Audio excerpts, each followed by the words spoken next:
Welcome to Engineer Speaks, where knowledge meets action. Hey guys, welcome back to my video. जय श्री राम, जय जगन्नाथ, जय गौ माता। तो आज के वीडियो में हम कुछ ऐसे बात करने वाले हैं जो मतलब हमारे उड़ीसा स्टेट के लिए या फिर हमारा जो उड़ीसा स्टेट है उसके लिए बहुत ही ज़रूरी है। तो अभी कुछ रात के बज रहे हैं, मैं आपको दिखा देता हूँ। 3:42 AM आप अगर देख सकते हो, 3:42 AM बज रहा है। ठीक है, अभी मैं ये वीडियो क्यों बना रहा हूँ, इसका पहला रीज़न है कि मैं रात में सोने से पहले एक पॉडकास्ट देखता हूँ या फिर एक बुक पढ़ता हूँ या फिर कुछ आर्टिकल्स पढ़ता हूँ जिससे मेरे को कुछ नॉलेज मिले और मैं कुछ जान पाऊँ। ठीक है, तो आज ये मेरा वीडियो बनाने का मकसद ये है कि अभी मैं एक पॉडकास्ट देख रहा था। ठीक है, हमारे एक इधर कंस्ट्रक्शन कंपनी के ओनर है जो ये पॉडकास्ट बनाते हैं, एक शो होस्ट करते हैं। उनका नाम है पंकज मोटवानी और जो पॉडकास्ट बनाते हैं, शो होस्ट करते हैं, उसका नाम है द पंकज मोटवानी पॉडकास्ट। उन्होंने एक मतलब हमारे उड़ीसा के एक मतलब बहुत ही प्रसिद्ध व्यक्ति आप बोल सकते हो या फिर एक व्यक्ति हैं जो उन्होंने अपना नाम इस उड़ीसा के भूमि पे बहुत ज़्यादा उड़ीसा को लेकर बहुत ज़्यादा आगे गए हैं और उनका नाम उड़ीसा से जुड़ा हुआ है और उनके वजह से उड़ीसा को कई हद तक पहचान भी आईटी इंडस्ट्री में मिला है। ये मैं पॉडकास्ट देख रहा था, आपको दिखा देता हूँ। ठीक है, पूरा कंप्लीट कर दिया है, उसीलिए फिर से बिगनिंग पे आ गया है। ठीक है, 0 to 200 crore the CSM technology story, Priyadarshi Nanu Pany. ठीक है, प्रियदर्शी जी का जो CSM टेक्नोलॉजीज का CEO है, founder CEO and MD of CSM technology. ठीक है, उनके जो फाउंडर है प्रियदर्शी जी, उनके साथ पॉडकास्ट किया है। ये पॉडकास्ट से बहुत कुछ सीखने वाला चीज़ है, उसीलिए मैं आपको ये वीडियो में एक बना के बता रहा हूँ। ठीक है, उड़ीसा में आज के डेट में एक ग्रोइंग इकोनॉमी है। आपको मैं बताऊंगा कि इस पॉडकास्ट से मैंने क्या सीखा है और आप सबको बताऊंगा कि इस पॉडकास्ट से हमको क्या सीख के क्या अपॉर्चुनिटी हम फाइंड आउट कर सकते हैं जिससे हम उड़ीसा में बिजनेस क्रिएट कर सकते हैं। उड़ीसा का जो भुवनेश्वर में जो IT हब का जो डेवलपमेंट हो रहा है या फिर जो ग्रोथ हो रहा है, उधर क्या क्या हम बिजनेस अपॉर्चुनिटीज़ को लेकर आगे जा सकते हैं। ठीक है, तो ये जो पॉडकास्ट में मैंने पहले जब शुरू किया देखना, तो उन्होंने बोल दिया कि मेरा विज़न मतलब इतना क्लियर नहीं था। मैं अपना हार्ट का कॉलिंग को, उन्होंने OEC से, उड़ीसा इंजीनियरिंग कॉलेज से अपना बीटेक ख़त्म किया है।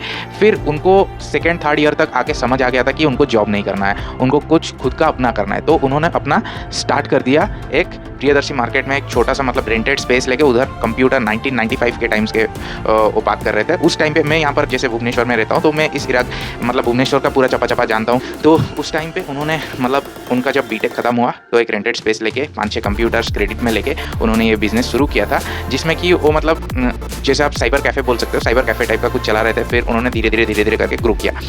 तो उस टाइम पे जब उड़ीसा गवर्नमेंट में एक चेंज हुआ, 1999 का साइक्लोन आया, तो उनका बिजनेस मतलब वन लाइन कनेक्टिविटी जैसे था बाहर की दुनिया के साथ कनेक्ट करने के लिए। फिर उसके बाद गवर्नमेंट भी चेंज हुए, फिर नवीन पटनायक जी का गवर्नमेंट आया। फिर उस गवर्नमेंट में क्या हुआ कि उनको एक छोटा बड़ा कंट्रैक्ट मिल गया जिससे कि उनको ग्रो करने का एक अपॉर्चुनिटी मिल गया। ठीक है, तो उससे वो धीरे धीरे गवर्नमेंट टेक्नोलॉजी, गवर्नमेंट का जो डिजिटलाइजेशन है उसके साथ वो आगे बढ़ने लगे। ठीक है, उससे धीरे धीरे करके उनका कंपनी ग्रो किया।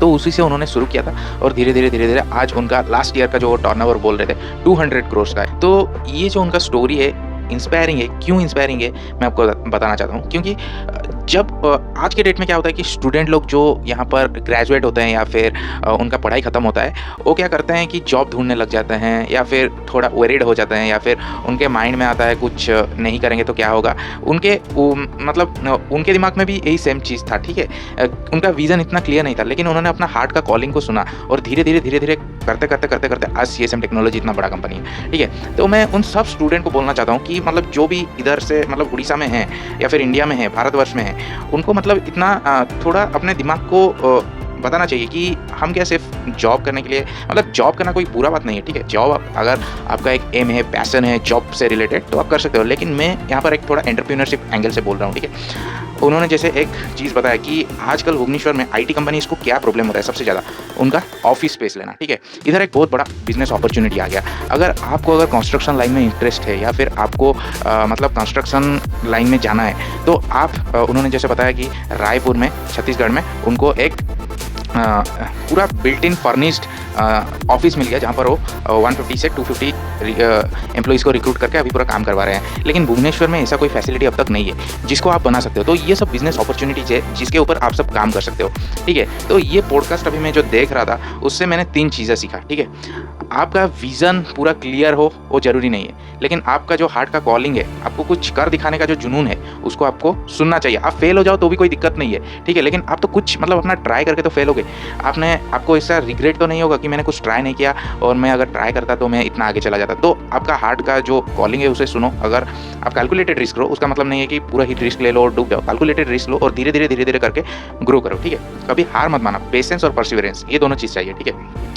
और दूसरा चीज़ क्या सीखा, देखो ऐसा चीज़ नहीं है कि तुम भुवनेश्वर में हो या फिर राउरकेला में हो या फिर बरहमपुर में हो तुम ग्रो नहीं कर सकते हो।